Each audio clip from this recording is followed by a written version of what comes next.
Good morning, everybody.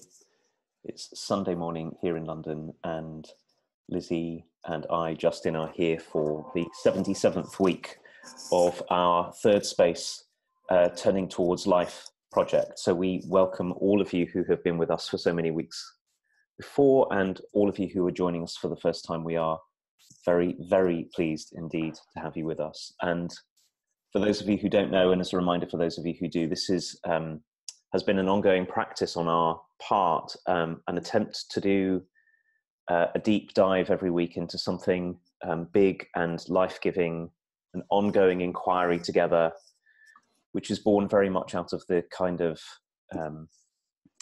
work and coaching and learning and teaching that comes to us through Third Space, which you can find out more about at thirdspacecoaching.com.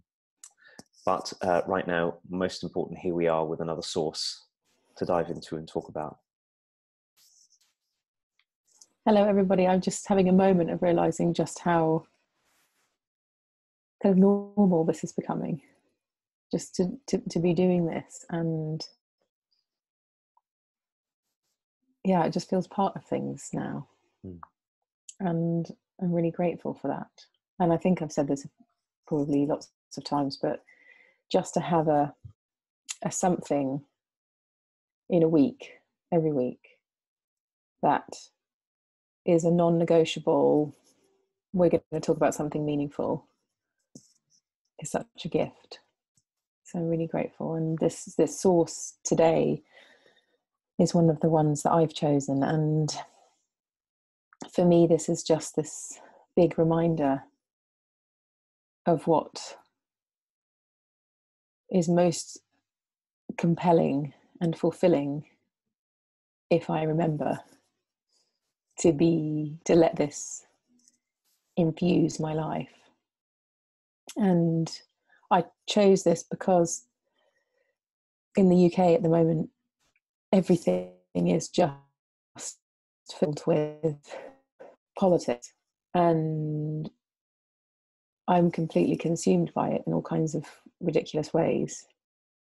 And then to read this is like a kind of relief from the constant checking and thinking and wondering and reading about. And so to be invited into something about identity and about love by this wonderful poem that is a Rumi poem feels like a real gift. So, Justin, are you happy if I read and then you read? Of course, yeah. Okay. So this poem is called Wake Up, Lovers. So as usual, depending on what you're doing, you might be driving, in which case, please don't close your eyes and center yourself. But if you are in a comfortable place, maybe you're in bed, maybe you're sitting, having a cup of tea, whatever you're doing, but maybe just take a breath and see what you can do to have yourself be porous and open to this beautiful, extraordinary collection of words that make up this poem. So here we go. Wake up, lovers. It's time to start the journey. We have seen enough of this world. It's time to see another. These two gardens may be beautiful, but let us pass beyond them and go to the gardener. Let us kiss the ground and flow like a river towards the ocean. Let us go from the valley of tears to the wedding feast. Let us bring the colour of blossoms to our pale faces. Our hearts shiver like autumn leaves about to fall. In this world of dust, there is no avoiding pain or feeling exiled. Let us become like beautifully coloured birds and fly to the sweet land of paradise. Everything is painted with the brush of the invisible one. Let us follow the hidden signs and find the painter. On a roof, let us find our way down the spout. We are like an arched bow with the arrow in place. Let us become straight and release the arrow towards the target. We have stayed at home like scared like mice. Let us find our courage and join the lions. Let our souls turn into a mirror longing to reflect the essence of beauty. Let us begin the journey home.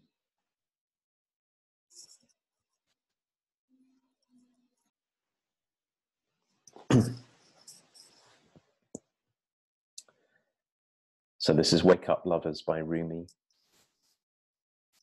Wake up, lovers. It is time to start the journey.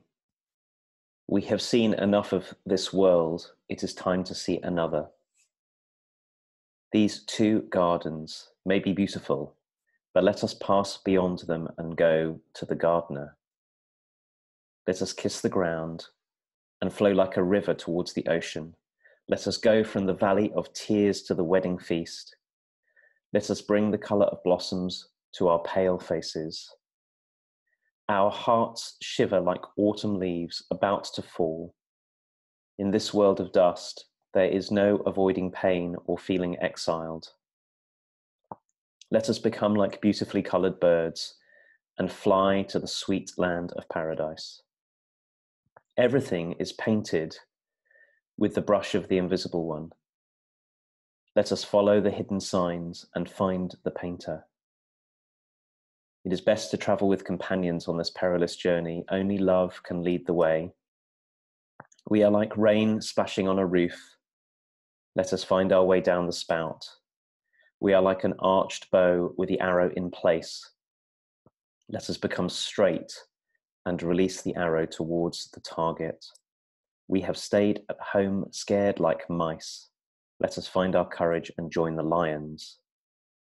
Let our souls turn into a mirror longing to reflect the essence of beauty. Let us begin the journey home.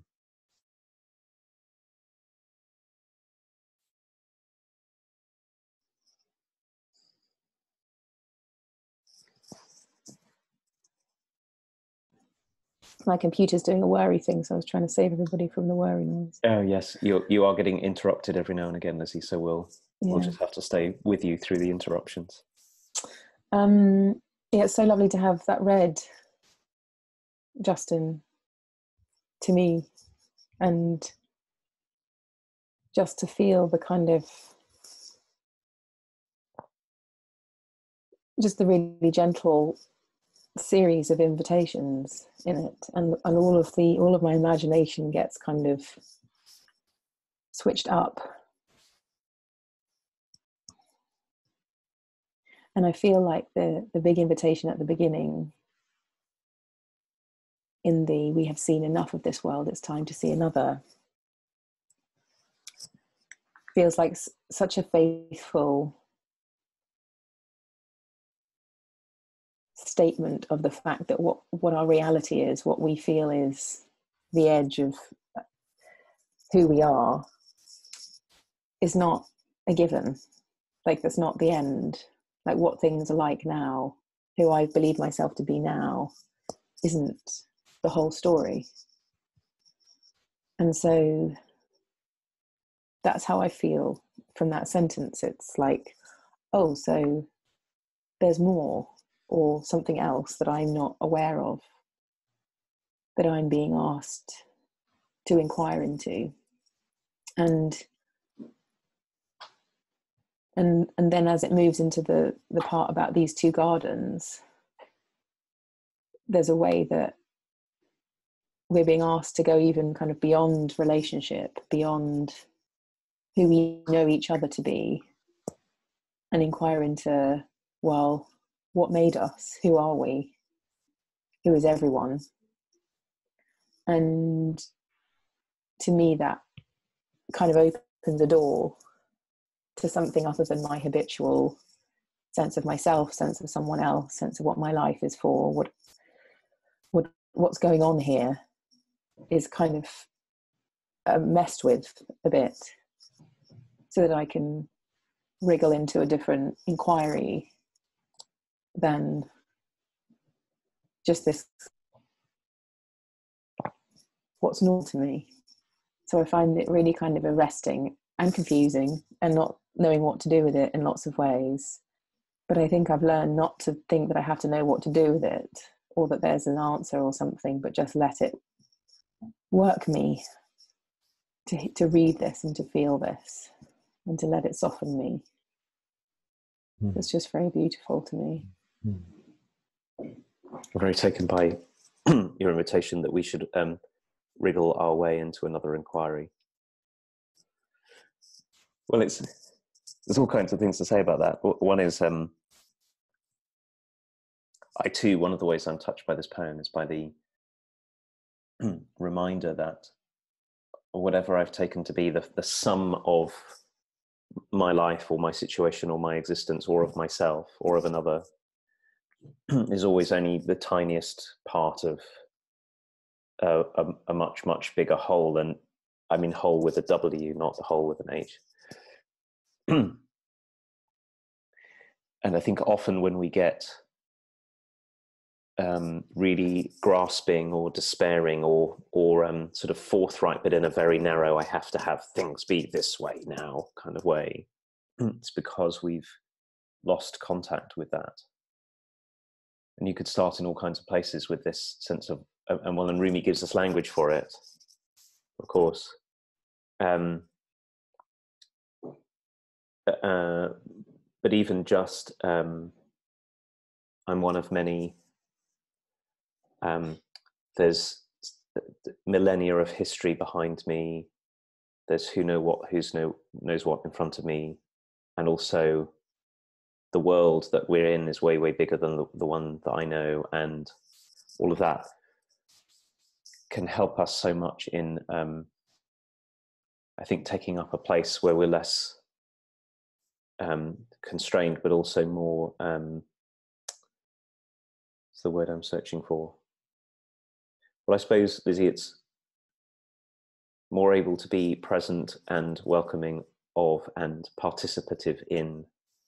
This is something that often comes to me when we're talking, actually, that I feel like is, at least in my understanding, is developing as a theme of our inquiry together, is what it is to participate in life, to be both taking responsibility for and responding to and being present in life. All of that starts to become available. And it's a delightful invitation that we might wriggle into that and not hold ourselves to some kind of standard of, well, I'm meant to be able to see this all the time, or it's so hard to get in contact with this, which of course it is often. And there are two things that I find myself just right at this moment. There's so much in this poem that I find myself appreciating, but one is there's no avoiding pain or feeling exiled. So let's stop trying to live a magical life where I won't encounter this, or having that I feel in pain or exiled be a source of shame or self-criticism or some kind of sense that to be this way is to be diminished. So that's on the one hand that I love about this. But the other thing is that we can only really do what Rumi is asking us to do together with other people. And you and I were just talking about this just before we came on the call. But one of the things I did yesterday was to go and walk with a million other people in London in something that looks like a political. It was a march that has come about because of the political situation that we're in. But mostly what happened for me in being there was seeing that there were other human beings who care about things and who were really interested. It's quite a thing to be in a very, very large group of people who in one way or another seem to be making the move of turning towards one another and saying, you matter and you matter and you matter and you matter and you matter, and we're different from one another and the same as one another, and we care about some of the same things. That kind of mood was very, very present. And of course, sometimes we find that because we join a vast group of people who are doing what I think Rumi says. I just thought about this when he read this. Let's find our courage and join the lions. you know, where we say, actually, something really matters to me, and it's heartfelt and not clingy, but like genuine. I'm going to step up and bring my body into play. So that's one place that we find it, instead of staying at home scared like mice, like in the most sort of the sort of most straightforward, literal way. But there's another way which can happen just, for example, from you and I talking like this, which is also, let us not stay at home scared like mice. I think that for me, one of the things that Rumi is getting onto without saying it so explicitly is that it's so easy for so many of us to collapse and to deflate in the face of just how hard life is. And in doing that, what we lose contact with is also how, at the same time, without it being an antidote to the hardness or somehow turning away from it, at the same time, what an extraordinary, unlikely, miraculous something it is to find ourselves conscious. And oh my goodness, how strange it is to be a conscious thing, to find ourselves conscious in a universe that gave birth to consciousness. My goodness. I mean, really, my goodness. It's so hard not to say it in a way that sounds trite, because it's anything but trite. It's like the biggest thing. Here we are awake, and we can feel and think and respond and love and doubt and hope, and all of this we can do, and we can perceive and experience. Oh my. Absolutely. It's so lovely hearing you talk, and as always, there's so many things that you're saying that are kind of, you know, as I sit and listen, there's all these like things that spark in me as inspirations or thoughts, feelings. And when you were saying about, you know, us trying to have things a certain way to somehow protect ourselves from the pain and the exile, it kind of led me to this other part of the poem about, we are like rain splashing on a roof, let us find our way down the spout. And I feel like there's a way of us being in the world that is very kind of dissipated and lacking the true power that each of us has. And all the ways that we try and minimize and control and fix things so that we don't have to experience those things has us really steer very clear of this really powerful way of being in the world.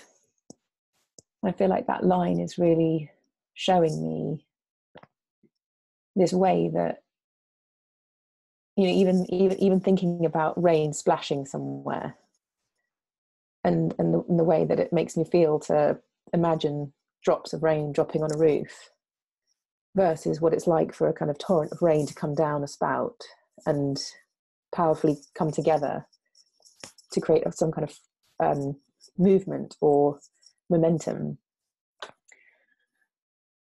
It just somehow is having me inquire into, you know, all the ways that I think things should be and how I'm trying to have things turn out the way I think they should do, is like this kind of splashing on the rooftop and not really galvanizing anything.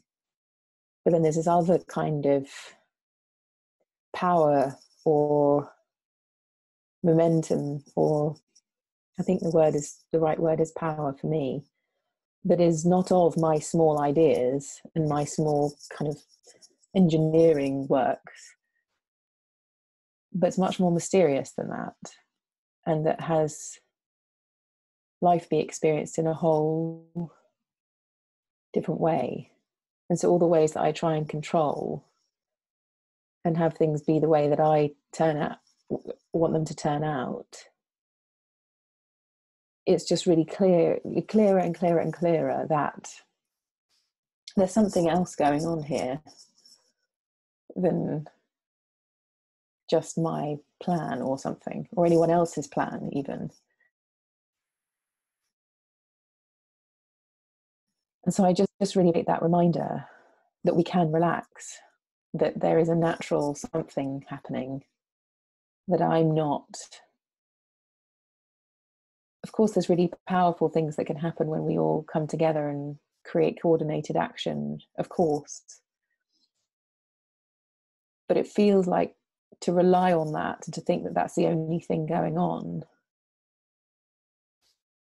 is also a diversion as well from this question of, you know, who are we? What really is going on here? And I think Rumi is speaking about this kind of power realm, like what's possible in a life, not even necessarily from action or something, but from everything we're learning from being here, from being a human being. As you said, it's like weird to be a conscious thing, and who knows like what consciousness is up to, what this consciousness together is doing. And I just feel kind of shot into the kind of inquiry of that in this poem, and that's what I appreciate about it, is it's not easy to pin down, it's not obvious, and yet it seems to shoot me into this place, which I think is a big old spiritual kind of inquiry that has me be less sure of things, you know, less sure of my lack of being capable of doing something, less sure of my story about what's possible for my life, less sure of the things I'm certain about in terms of who people are and what's possible in a relationship, for example, less sure about all the things that I'm like, oh no, that's definitely true. It's like, well, in this space, I'm going, I don't know about that. And in that loosening, in the loosening and the gentling of me, I get to then participate, like you were saying, I get to then roll with life, be with what is, because in the acceptance of my not knowing and my not being powerful in this very small way, but powerful in a much bigger way, I just question everything. And in a way that feels kind of discombobulating, and in a way it feels comforting, because I know that all the ways I try and control things are just small little techniques of making sure everything's okay and feeling a bit panicky and worrying about things. It's not the whole story.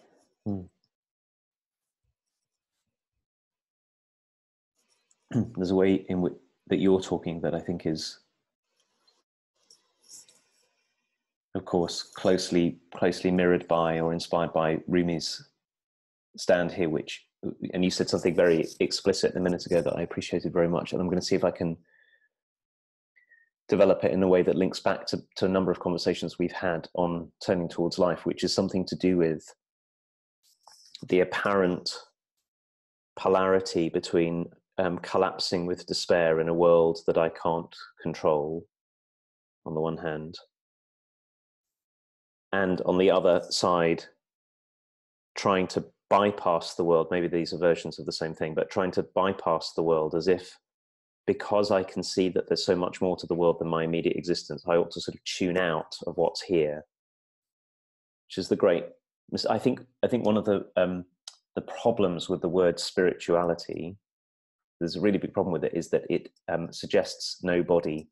You know, like the sort of distinction in our culture between body and spirit. So spirituality is sort of somehow leaving the world, ascending somewhere. And what you're saying, it seems to me, what we're talking about together, and what Rumi has between us, is that there's a way. You use this lovely word, gentling. That when we are prepared to gentle ourselves, or be gentled by things, and not be so sure, and to be more and more attuned to the vastness of which we're a part and that gives rise to us, simultaneously two things can happen in those moments. So, or maybe, yes, in those moments, I'm going to say for the moment. So one is that we hold on less tight to the things we imagine ought to be, or the way we think we are, that has life be very, very narrow and effortful. So we let go of that, but at the same time, we also find ourselves more able to participate in what's here. So it's not a kind of checking out or leaving the world for the sake of not feeling. That's why right in the middle of the poem, Rumi grounds us in there's no avoiding pain or feeling exiled, which is kind of like bang in the middle of the structure of this piece. There it is, right in the middle. If you think I'm talking about just leaving, please don't do that. And I'm finding this so helpful because I've been in a big inquiry this week. It's come to me again in a new way about how easy it is for me to feel exiled. I've been speaking to some people who've been helping me feel my way into this and think this through. And it's a very common experience for me to feel like, to be pretty sure that I'm some kind of unwanted guest. And to be a guest is already to be on the outside of things, and to be an unwanted guest is to be someone who has to, like, apparently everyone else is in, but I'm not. And it could occur in little situations like being in a conversation like this with one other person, or it could be in a family system, or it can just be a sense of being in life in this way. So it's very present for me. And what's striking me about it now, that's being so helped by the way you're talking about it, Lizzie, is that the identity of being an unwanted guest is so convincing. So I can go through life like it's like that is the bedrock of reality. And I don't even see it, but I am responding all the time in this way. So then this has me go, actually we're like raindrops, all of us splashing on a roof.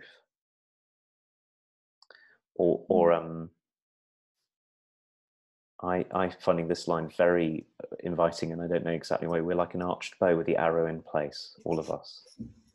Yeah. But whatever, I'm going to loop back to the first line of the poem, but whatever we've seen in the gardens, now I don't know which Rumi's 2 gardens are, but there's always something behind and beyond that we can pay attention to. Anyway, all of those are releasing in the way that you've been talking about, I think, but releasing into an engagement with life rather than an escape from life. I so appreciate this thing you're bringing about exile. Justin, I also have had like really, really painful times with the exile narrative, the story of me being separate from, being excluded from. Yeah, and for me, it's not really a social thing. It's like an existential thing. I got like feeling like I am really on the outside of some extraordinarily significant life something. And I think in a way, for me, that's been kind of perpetuated by lots of this kind of enlightenment narrative where, I mean, it's one of the reasons I love Third Space is that there's an ordinariness and an openness to spirituality, to relationships, to all kinds of, to the body, to everything, but that it doesn't kind of peddle that there's a destination that we have to get to. And I think I've been so affected by, well, if you do this for long enough, that will happen. Or if you know, like a kind of carrot dangling narrative or something. And the result of that has had me feel like, oh shit, everyone else is enlightened and I'm not, or everyone's okay and I'm not, or everyone else has got a level of awareness and I don't, or something. And so this kind of route that I think you and I are standing for, that's kind of integrating, including, being with, feels like our kind of full humanity possibility is possible, rather than I'm missing something and I don't know what it is, and I think I'll just pretend that I'm, happy or something, because then it looks like I'm included. But there's an honesty here and a ordinariness that feels very fulfilling to me and leaves me questioning my exclusion narrative, my exile narrative, rather than having it confirmed by being with people that I think, oh God, I'm so far away, or I'm not in it. And so I'm just grateful that you've named that, because I have a feeling it's also manifests itself in all kinds of ways for all kind of people's lives in all different ways. And to acknowledge that and to try and be a welcome for all the ordinariness and whatever the circumstance of someone's life is and whoever someone is, rather than saying, oh dear, that's where you are, well let's try and get you here then, because that's better over there, and I know that you're not there, but this is better. I just am so relieved that we're not doing that. And I'm grateful that this platform exists so that people can know us in a way that we're not, by not sharing who we are, we're not. So by sharing who we are not doing that thing of having people feel like they're far away from us or different to us. And I think that can happen, when you teach or when you are a coach or whatever, like there's all kinds of projections that happen. And I think I just feel really grateful for the space and for the honesty and for the fact that we're inquiring together live, and it's not planned and it's real, and we include ourselves in this process. And I certainly include myself. Like I feel very helped, I feel very supported, I feel very held and assisted in my inquiry by doing this together. And I'm really glad that that's what we're doing. Yes, I'm glad you said all of that. I can say only one thing I think at this point is it's all the ways that we compare ourselves with others and all of the stories in our culture about either just put up with life the way it is, or one day you'll be enlightened and you'll be free. They're all desperately unhelpful stories. And what's more helpful, like you say, is finding ourselves present to and available to the realness of one another, and in a way the very sacred ordinariness of one another. Maybe one day we'll have to find a way into taking up the thought that occurred to me when you were talking about exile. We're both talking about exile here. Is one of the reasons we might all feel exiled, because I think we all do probably at some point, many of us a lot of the time, is because we got born. And to be born, to have come into existence in intimately entwined with the body of another, and then to have been born out of that is an inherently traumatic, exiling kind of experience, which we then have to learn to live with for the rest of our lives, our apparent separateness. Maybe one day we'll find something that will help us talk about that in some depth. Absolutely. Well, it's the time that we need to say goodbye, and I'm very, very grateful to have brought this poem, which was also read at mine and my husband's wedding. It's one of our readings that we had, and so it's very special to me and always lives around the place. We've got it on the wall in our house and everything, as I'm really grateful to have brought this and to bring it into this space. It's really wonderful. And we will be back next week, next Sunday, again with a source that Justin's going to be choosing on Friday for us all. And I'm very much looking forward to that, and want to just say thank you again to everybody for being here. It was really, really meaningful that you're here, and we're very grateful. Thank you, everyone. Bye. Bye.